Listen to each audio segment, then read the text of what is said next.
नमस्कार। मैं आपके सामने हाजिर हूँ एडवोकेट डॉक्टर उर्मिला राठी।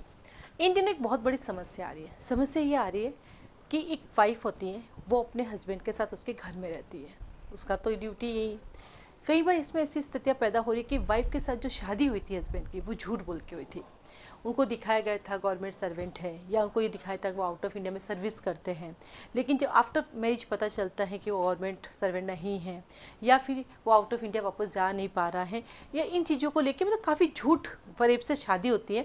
और आफ्टर दिन जब मैरिज के बाद ये सब पता चलता है तो होते झगड़े होते, मारपीट होती है, बट समझाइश होती है, परिवार बैठते जो होना था सो हो गया, अब तुम टेंशन मत करो, और ऐसे करके जीवन चलना स्टार्ट होता है।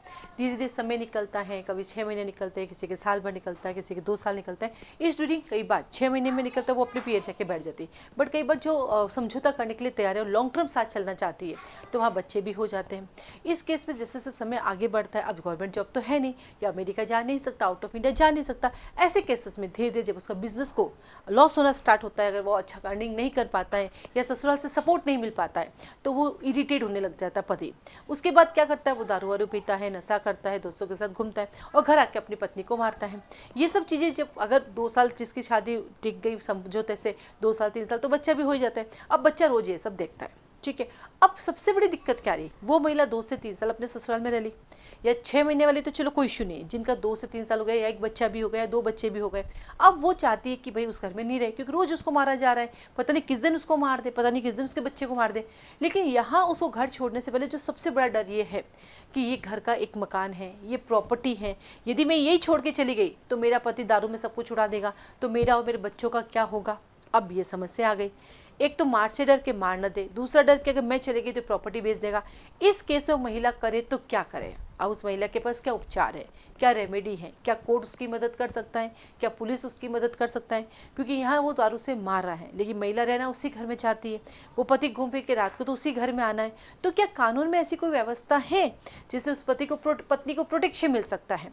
देखिए, ऐसा कानून में तो नहीं है कि दिन भर कोई पुलिस वाला आपके घर के बाहर खड़ा रहेगा, ऐसा नहीं है।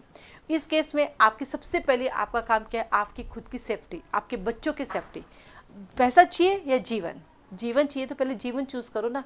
बच गए तो पैसा कमा लोगे, लेकिन आपका सोचना भी सही है कि अगर मैं चली गई तो पीछे जो कुछ है वो भी बिक जाएगा, इस केस में मैं क्या करूं। तो इस केस में सबसे पहले आपके पास आता है डोमेस्टिक वायलेंस एक्ट। आप डोमेस्टिक वायलेंस एक्ट सेक्शन 12 के तहत एक प्रोटेक्शन ऑफिसर के पास जाकर एप्लीकेशन लगा सकते हैं, मजिस्ट्रेट के पास जाकर अपनी एप्लीकेशन लगा के सारी कहानी बता सकते हैं, जज साहब अब मुझे अपने पीयर तो जाना पड़ेगा, लेकिन इस केस में अगर इसने घर बेच दिया, क्योंकि हूँ तो मैं इसकी पत्नी, इस घर में मेरा भी हक है, ये बच्चे इसी के, इसका भी हक है, अगर इसने पीछे बेच दिया तो मैं क्या करूँगी। तो सबसे पहले एक एप्लीकेशन लगा सकते हैं, अपने प्रोटेक्शन की डिमांड करते हुए उस घर को ना बेचा जाए, इसके ऊपर आप ले सकते हैं, क्योंकि सेक्शन 19 कहता है आपको रेजिडेंशियल ऑर्डर, और सेक्शन 19 में आपको रेजिडेंस ऑर्डर मिलता है, उस केस में वो अपनी प्रॉपर्टी ट्रांसफर नहीं कर सकता, ठीक है। इसके तहत आप एक नोटिस अखबार में दे सकते हैं कि ये प्रॉपर्टी कोई नहीं खरीदेगा, इससे मेरे और मेरे बच्चों का भी हिस्सा है, यदि कोई खरीदता है तो पहले हमें बताया जाए, अगर इस पब्लिकेशन के बाद भी कोई हमें नहीं बताता है तो माना जाएगा उन्होंने हमारे साथ 420 की। ये एक पब्लिक नोटिस दे सकते हैं आप, ताकि नोटिस की कॉपी अपने पास रख लो, जो भी खरीदना आएगा उसको बता सकते हैं भाई हमने पहले पब्लिक नोटिस दिया।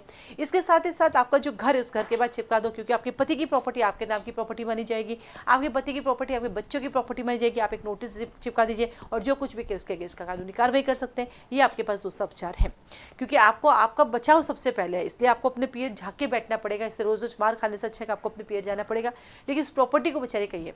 उसके बाद आप अपनी पीर जाना चाहती है तो घर में से जो भी आपको शादी के दौरान जो भी गहने मिले हैं, सोना चांदी मिले, पैसे, वो आपका स्त्री धन है, आप साथ लेके जा सकते हैं। यदि आप बिना बताए वो साथ लेकर जाते हैं तो क्या माने जो कि आपने चोरी की या आपने क्रिमिनल ब्रीच ऑफ ट्रस्ट किया, तो उस ड्यूरिंग जो आपका पति मारा है, आपके पास कोई मेडिकल होगा, आपके पास मेडिकल आपने कराया होगा। हाँ, आप अपने पति के खिलाफ 498 नहीं लगाना चाहते हैं, आप क्रूरल्टी का केस नहीं लगाना चाहते हैं, लेकिन आपके कभी ना कभी मारा हो, अड़ोसी ने देखा हो, पड़ोसी ने देखा, कोई एविडेंस है, तो उस एविडेंस के साथ आप पुलिस थाने जाइए, पुलिस थाने जाके अपनी पूरी बात बताइए, और जो भी गहने आप लेके जा रहे हैं पुलिस के सामने, सर मैं अपने पीएच जा रही हूँ और ये सब चीज़ें लेके जा रही हूँ, मैं मेरे और मेरे बच्चों की सेफ्टी के लिए, मैं कोई चोरी नहीं कर रही हूँ। 100% पुलिस आपकी इसमें मदद करेगी, क्योंकि आपको एफआईआर दर्ज नहीं करा रही, लेकिन कल को आपके ऊपर चोरी का इल्जाम ना लगा दे, आपके ऊपर क्रिमिनल ब्रीच ऑफ ट्रस्ट का इल्जाम ना लगा दे। आपको अपना स्त्रीधन ले जाने का पूरा अधिकार है, और आप अपना स्त्री धन ले जा सकते हैं, क्योंकि स्त्री धन आपकी एब्सोल्यूट प्रॉपर्टी है। क्योंकि ये बात सही है कि जब कभी भी पत्नी अपने पीरियड चली जाती है सारा सामान लेके, तो पति और पति के घर वाले पत्नी पर केस लगाते हैं, साहब इसने क्रिमिनल ब्रीच ऑफ ट्रस्ट है, सारा सामान ले गई। अरे वो सारा सामान तो स्त्री धन है भाई, वो अपना कहीं भी लेकर जा सकती है, उसको मना नहीं है। लेकिन फिर भी आपको इस चीज़ का डर लगता है, तो आप जा सकते हैं, कहाँ पर आप जा सकते हैं, पुलिस थाने, और पुलिस वाले को पूरी बात बता सकते हैं। वहाँ पर एक जनरल रिपोर्ट दर्ज करा सकते हैं, अपनी FIR एक रिपोर्ट, और सब मैं ये लेके जा रही हूँ और ये मेरा स्त्री धन है। दूसरा आपके पास औपचारिक है। तीसरा, आपको लगता है कि अति बहुत ज़्यादा हो रही है, अब क्या करें? तो आप देखो, हमारे पास दो चीज़ें होती है। एक होता है उत्तराधिकार, जो है ना, इंसान के मरने के बाद उनके घर वालों को मिलता है। एक होता है जीते जी भी मांगना। तो जो आपके बच्चे हैं वो अपने पिता की संपत्ति में से अपना हक मांग सकते हैं जीते जी। तो आप उसकी एप्लीकेशन भी लगा सकते हैं हिंदू लॉ के अंदर, क्योंकि हिंदू लॉ कहता है कि आप अपना हक मांग सकते हैं।